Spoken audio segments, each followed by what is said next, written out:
Hello everyone, my name is Vivek Sharma and today we will be discussing four major articles.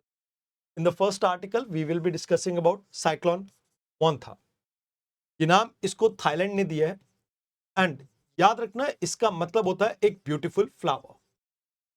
But वैसे कहने में ही beautiful flower है, वैसे बहुत खतरनाक साइक्लोन है आपका। तो हम बात करेंगे आंध्र प्रदेश के इस साइक्लोन की। अर्ली वार्निंग सिस्टम के बारे में हम डिस्कस करेंगे, हिमालयन रीजन में क्या इसकी इंपॉर्टेंस है उसे समझेंगे। देन इंटरनेशनल रिलेशन में रशिया के साथ हमने अभी एग्रीमेंट साइन किया है, इंडिया के हिंदुस्तान एरोनॉटिकल लिमिटेड ने, जिसमें SJ-100 करके एक आपका इंजन है, ये हमें प्रोवाइड करेंगे जो छोटे साइज के सिविल एविएशन में हम यूज करेंगे। देन सिंथेसिस रिपोर्ट के बारे में हम पढ़ेंगे यूएन की। आइए एक एक करके इन आर्टिकल्स को समझ लेते हैं।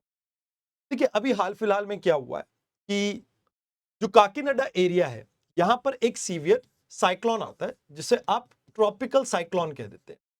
अभी जो ट्रॉपिकल साइक्लोन है अलग अलग एरिया में अलग अलग नाम से जाने जाते हैं। जैसे ऑस्ट्रेलिया में इसे विली विली कहा जाता है, टाइफून कहा जाता है चाइना के आसपास, देन यूएस के आसपास इसे हुरिकेन्स कहा जाता है। तो इनके ये नाम आपको याद होना चाहिए। इंडियन ओशन में 8 कंट्रीज ने अलग अलग नाम दे रखे हैं, 8-8, जिसके बेसिस पे इसे हर साल नेम किया जाता है। अब यहां पे ट्रॉपिकल साइक्लोन को फॉर्म होने के लिए आपकी कुछ कंडीशन है, जैसे लार्जर सी सरफेस टेम्परेचर आपका 26.5 डिग्री सेल्सियस होना चाहिए, जो कि कॉन्स्टेंटली आपको क्या प्रोवाइड करेगा, वाटर वेपर प्रोवाइड करेगा एंड इस वजह से यहां पर हाई ह्यूमिडिटी वाली कंडीशन आपकी फुलफिल होती है। देन आपका एक प्री एग्जिस्टिंग लो प्रेशर होना चाहिए जो कि एयर को अंदर की तरफ खींचे एंड एक अपर एयर डाइवर्जेंस होना चाहिए जो इसको एक लंबा साइज देगा अपर ट्रोपोस्फेयर में। अब यहां पर जो वर्टिकल विंड स्पीड है वो थोड़ी कम होनी चाहिए, नहीं तो क्लाउड आपके डेसिपेट यानी बिखर जाएंगे।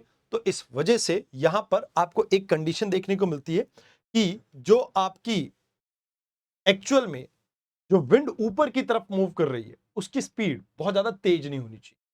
देन लास्ट में इन सब के अलावा सबसे इंपॉर्टेंट क्रियोलिस फोर्स होनी चाहिए, बिकॉज क्रियोलिस फोर्स इसको सर्कुलर मूवमेंट देती है। जैसे नॉर्दर्न हेमिस्फेयर में ये टुवर्ड्स राइट मूव करेगा तो ये आपके साइक्लोन एंटी क्लॉकवाइज घूमते हैं और सदर्न हेमिस्फेयर में ये क्लॉकवाइज घूमते हैं। तो याद रखना क्रियोलिस फोर्स का होना जरूरी है, तभी जो आपका इक्वेटर है वहां पर आपको ट्रॉपिकल साइक्लोन्स नहीं देखने को मिलते हैं।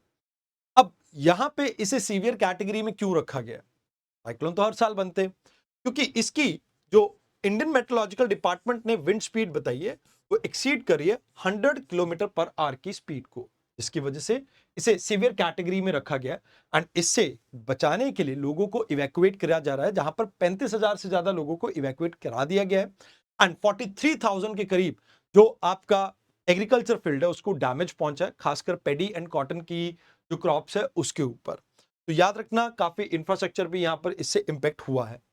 तो ये आपके जनरली इवेपोरेशन से स्टार्ट होते हैं, देन आपके जो करंट्स हैं वो ऊपर की तरफ कन्वेक्शनल करंट मूव करते हैं। जब ये लेटेंट हीट को रिलीज करते हैं तो एकदम से हीट इंक्रीज होने की वजह से और ज्यादा एयर आपकी लाइक वेपर में कन्वर्ट होती है एंड इससे ये आपकी जो क्रियोलिस फोर्स है इसे सपोर्ट करते हैं, जिससे ये एक सर्कुलर मूवमेंट में घूमते हैं। सर्कुलर मतलब कुछ इस स्पाइरल की तरह एंड ये आपकी जो सेंटर वाला पार्ट होता है इसे कह देते हैं हम आई of the cloud.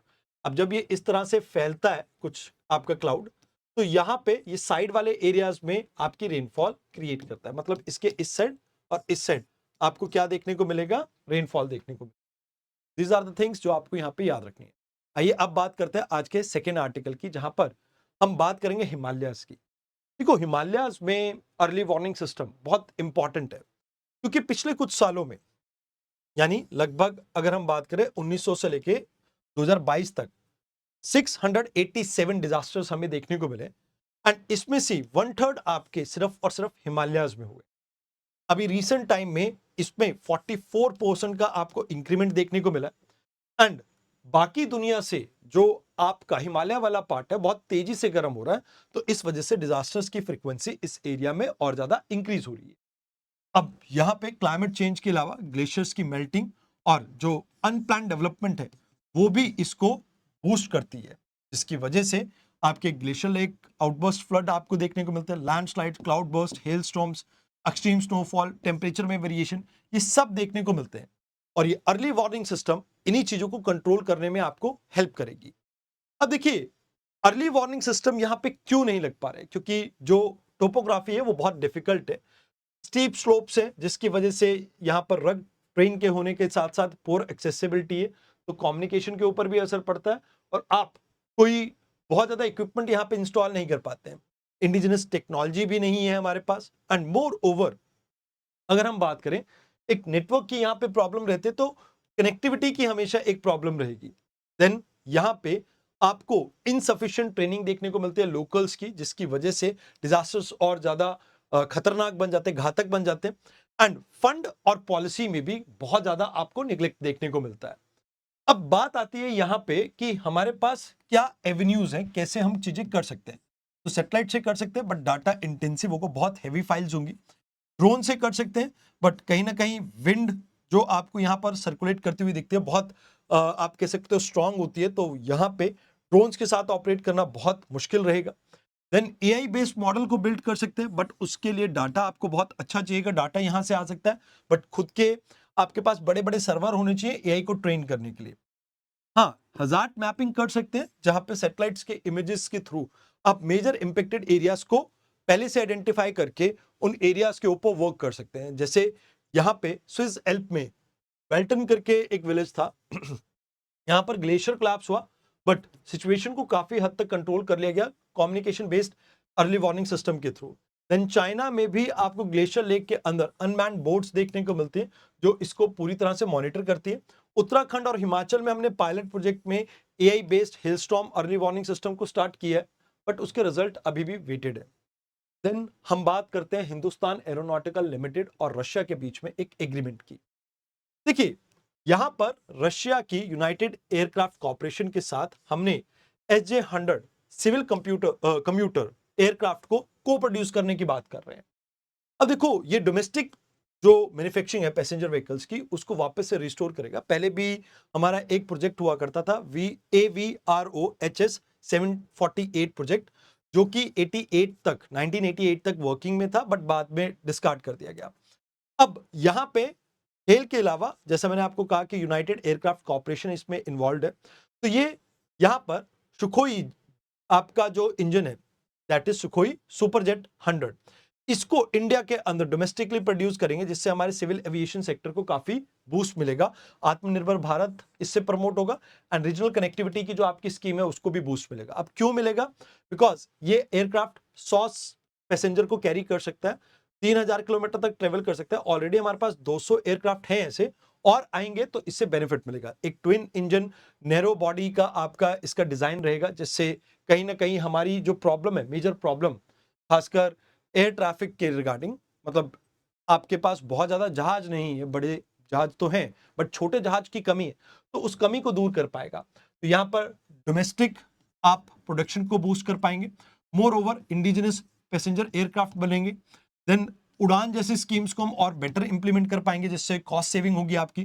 Joint operation से यहाँ पे कहीं ना कहीं स्किल डेवलपमेंट होगा, डायरेक्ट और इनडायरेक्ट जॉब्स क्रिएट होंगी, रशिया और इंडिया का कॉपरेशन और बूस्ट होगा, एंड इससे कहीं ना कहीं हम पोटेंशियली आने वाले समय में अगर ये इंजन सक्सेसफुल रहते हैं, तो इसे दूसरे देशों को भी बेच पाएंगे एयरक्राफ्ट को, तो वो भी एक एक्सपोर्ट का भी चांस आपके पास रहेगा।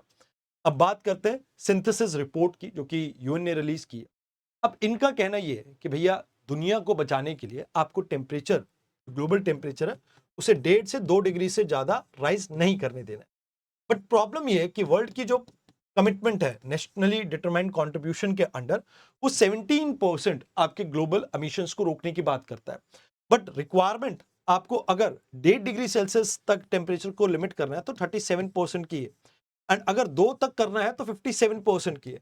अब इसको हम फुलफिल नहीं कर पा रहे हैं। अब ये मीटिंग आपके बेलम ब्राजील में होनी है इस साल, तो COP30 से पहले सभी कंट्रीज को अपनी नए एनडीसीज गोल्स को सबमिट करना था। इंडिया ने अभी तक नहीं किया ऑल्दो, बट 60 के अराउंड कंट्रीज ने इसे सबमिट किया है अभी।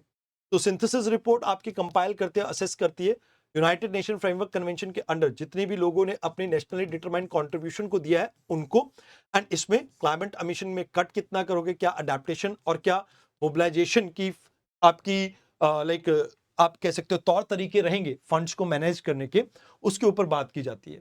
तो कहा जाता है कि भाई देखो अभी एफॉरेस्टेशन, रिफॉरेस्टेशन, सोलर एनर्जी को एक्सपैंड करना, लो कार्बन हाइड्रोजन के ऊपर फोकस करना एंड आपके जो रिन्यूएबल एनर्जी है उसको ऑलमोस्ट ट्रिपल करना, ये आपके प्राइम फोकस होने चाहिए। अगर आप ऐसा कर पाओगे तो ही आप इन टारगेट्स को अचीव कर पाओगे।